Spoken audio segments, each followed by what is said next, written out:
గా తెలంగాణలోని ఏ ఊరు చూసినా ఏ పల్లె చూసినా ఒక దయనీయమైన పరిస్థితి కనబడతా ఉన్నది.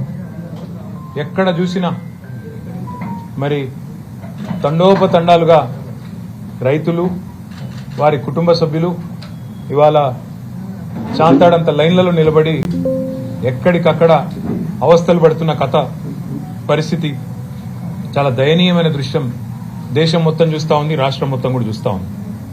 ఇవాళ ఒకటి స్పష్టంగా తేలిపోయింది.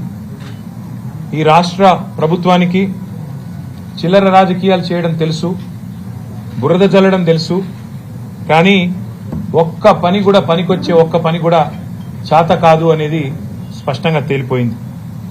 చేతగాని కాంగ్రెస్ ప్రభుత్వ పరిపాలన వల్ల ఇవాళ రైతులు ఒక బస్తా ఎరువు దొరకక ఆగమాగమైపోయే పరిస్థితి కూడా ఇవాళ రాష్ట్రంలో కనబడతా ఉన్నది.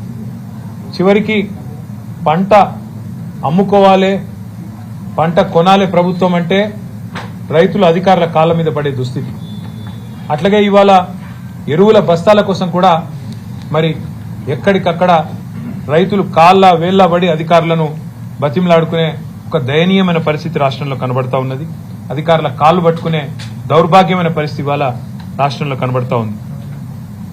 ఏ చరిత్ర చూసినా ఏమున్నది గర్వకారణం అన్నట్టు కాంగ్రెస్ చరిత్ర ఎన్నడూ కూడా రైతుల విషయంలో సానుకూలమైన చరిత్ర కాదు, రైతులకు మేలు చేసిన చరిత్ర కాదు.